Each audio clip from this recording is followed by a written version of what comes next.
Dollar note क्यों बना रहा है? दोस्तों, एक सेकंड के लिए रुकिए। अपनी जेब या वॉलेट से कोई भी नोट निकालिए, 10 का, 50 का या 500 का, कोई भी। अब उसे अपने हाथ से महसूस कीजिए। उस कागज की खुरदुराहट, उस पर उभरी हुई छपाई, उसकी खास महक, यही तो सबूत है कि यह असली है ना? इसी भरोसे पर तो दुनिया की पूरी अर्थव्यवस्था चलती है। लेकिन क्या हो अगर मैं आपसे कहूं कि यह भरोसा एक बहुत बड़ा धोखा है? क्या हो अगर मैं आपसे कहूं कि दुनिया में एक ऐसी सीक्रेट लैब है, एक ऐसी फैक्ट्री है जो हूबहू ऐसी ही नोट बना रही है, इतना परफेक्ट कि आपकी आंखें, आपके हाथ और यहां तक कि बैंक की मशीनें भी उसे नहीं पकड़ सकती। ये वीडियो किसी छोटे मोटे चोर या जालसाज के गिरोह की नहीं है। ये वीडियो है दुनिया के सबसे बड़े आर्थिक धोखे की एक ऐसी साजिश जिसके तार दुनिया के सबसे बंद, सबसे रहस्यमय देश से जुड़े हैं। एक ऐसा देश जो कागज के इन टुकड़ों को एक हथियार की तरह इस्तेमाल कर रहा है, अमेरिका जैसी सुपर पावर की अर्थव्यवस्था में सेंध लगाने के लिए। आज हम आपको सिर्फ ये नहीं बताएंगे कि नकली पैसा कैसे बनता है, नहीं, आज हम आपको उस खुफिया दरवाजे के पार ले जाएंगे जिसके पीछे नॉर्थ कोरिया की डॉलर फैक्ट्री काम करती है। हम उस सुपर डॉलर के राज को परत दर परत खोलेंगे जिसे ब्यूरो 39 नाम का एक शैतानी दिमाग चलाता है। ये सिर्फ एक नोट की कहानी नहीं, यह एक जियोपॉलिटिकल शतरंज की गेम है जहां हर चाल खतरनाक है। तो अपनी सांसें थाम लीजिए, क्योंकि आज आप जो देख रहे हैं और सुन रहे हैं वो आपके पैसे को देखने का नजरिया हमेशा के लिए बदल देगा। तो सबसे पहला सवाल ये उठता है कि आखिर नॉर्थ कोरिया को इतने बड़े पैमाने पर नकली अमेरिकन डॉलर छापने की जरूरत ही क्यों पड़ी? इसका जवाब नॉर्थ कोरिया की हालत में ही छिपा है। 90s से ही नॉर्थ कोरिया पर उसके न्यूक्लियर प्रोग्राम और ह्यूमन राइट्स वायलेशन के चलते दुनिया भर ने, खासकर अमेरिका ने, कठोर आर्थिक प्रतिबंध यानी इकोनॉमिक सैंक्शंस लगा रखे हैं। इन सैंक्शंस का मतलब है कि नॉर्थ कोरिया दूसरे देशों के साथ आसानी से व्यापार नहीं कर सकता। उसके पास फॉरेन करेंसी, खास करके डॉलर, आने के सारे रास्ते बंद हो गए थे। अब किसी भी देश को चलने के लिए, अपनी मिलिट्री पर खर्च करने के लिए, अपने एलाइट क्लास को खुश रखने के लिए, अपने आगे के सीक्रेट मिशन को फंड करने के लिए पैसे की जरूरत तो होती ही है। अब सारे दरवाजे जब बंद हो गए तो नॉर्थ कोरिया रिजिम ने एक चोर दरवाजा निकाला, नकली डॉलर छापने का तरीका। यह उनके लिए सिर्फ पैसा कमाने का जरिया नहीं, बल्कि अमेरिका से बदला लेने की और उसकी इकोनॉमी को कमजोर करने का एक तरीका भी था। नॉर्थ कोरिया जो नकली डॉलर बनाता है वो कोई आम नकली नोट नहीं है। इंटरनेशनल एजेंसीज भी इसे, और यूएस सर्विस ने इसे नाम दिया है द सुपर डॉलर।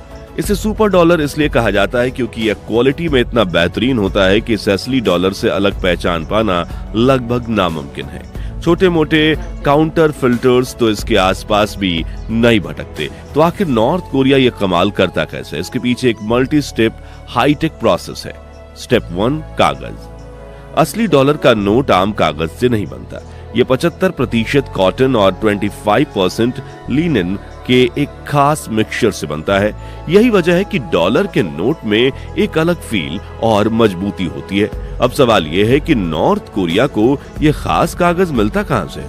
थियरीज के मुताबिक नॉर्थ कोरिया ने या तो इसे ब्लैक मार्केट के जरिए स्मगल किया है, या फिर उन्हें इतनी हाई लेवल टेक्नोलॉजी डेवलप करने में सफलता मिली है कि वो खुद ही बिल्कुल वैसा ही कागज बना सकते हैं। यह उनके ऑपरेशन का पहला और सबसे इंपॉर्टेंट स्टेप है। स्टेप 2, स्याही। अगर कागज परफेक्ट है तो उस पर इस्तेमाल होने वाले इंक यानी स्याही भी परफेक्ट होनी चाहिए। अमेरिकन डॉलर में खास तरह की ऑप्टिकली वेरिएबल इंक का इस्तेमाल होता है। आपने देखा होगा कि $100 के नोट पर जो 100 लिखा होता है, उसे अलग अलग एंगल से देखने पर उसका रंग कॉपर से ग्रीन में बदलता है। यह इंक बनाना बेहद मुश्किल है और इसका फॉर्मूला टॉप सीक्रेट है। माना जाता है कि नॉर्थ कोरिया ने या तो यह इंक भी ब्लैक मार्केट से हासिल की है, या फिर उनके साइंटिस्ट ने इसे रिवर्स इंजीनियरिंग कर लिया है, यानी उसकी पूरी बनावट को समझकर उसकी कॉपी तैयार कर ली। स्टेप 3, प्रिंटिंग सिस्टम, यह है सबसे क्रिटिकल हिस्सा। अमेरिका अपने नोट्स छापने के लिए एक स्पेशल टेक्निक का इस्तेमाल करता है जिसे इंटीग्लो प्रिंटिंग कहते हैं। इस प्रोसेस में प्लेट पर डिजाइन को खोदा जाता है, उसमें इंक भरी जाती है और फिर पेपर को बेहद हाई प्रेशर से उस प्लेट पर प्रेस किया जाता है। इससे इंक कागज के ऊपर नहीं बल्कि कागज के अंदर तक समा जाती है। यही वजह है कि असली नोट को जब आप छूते हैं तो उस पर लिखे अक्षर हल्के हल्के उभरे हुए महसूस होते हैं। इस तरह की प्रिंटिंग के लिए जो मशीनें चाहिए वो बेहद महंगी, भारी और सोफिस्टिकेटेड होती हैं। इन्हें सिर्फ सरकारें ही खरीद सकती हैं। तो नॉर्थ कोरिया के पास ये मशीनें कहां से आई? खुफिया रिपोर्ट्स मानती है कि उन्होंने स्विस या जर्मन कंपनी से ये हाई एंड प्रिंटिंग प्रेसेस या तो खरीदी हैं या फिर उन्हें चोरी छिपे हासिल किया है। इसी मशीन की वजह से उनके सुपर डॉलर में वही फील और टेक्सचर आ पाता है जो असली डॉलर में होता है। अब आप सोच रहे होंगे कि नॉर्थ कोरिया के नकली डॉलर से हमें यानी इंडिया को क्या फर्क पड़ता है? फर्क पड़ता है और बहुत गहरा फर्क पड़ता है। इंडिया खुद फेक इंडियन करेंसी नोट्स की समस्याओं से सालों से जूझ रहा है। हमारी एजेंसीज दिन रात इस पर काम कर रही है कि देश की इकोनॉमी में नकली नोटों को आने से रोका जाए। अब जरा सोचिए, अगर इतनी हाई क्वालिटी के नकली डॉलर्स इंडियन ब्लैक मार्केट में सर्कुलेट होने लगे तो क्या होगा? इन डॉलर्स का इस्तेमाल आतंकवादी संगठन फंडिंग के लिए कर सकते हैं, ड्रग्स और हथियारों की तस्करी के लिए कर सकते हैं।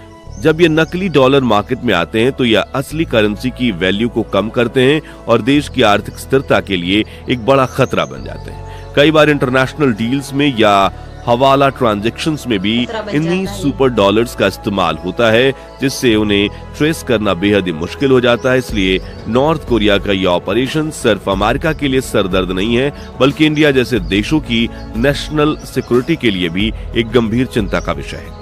अब बात करते हैं कि पूरी दुनिया में ये नोट कैसे पहुंचाए जाते हैं। परफेक्ट नोट छाप लेना एक बात है, लेकिन उन्हें दुनिया भर में फैलाना दूसरी।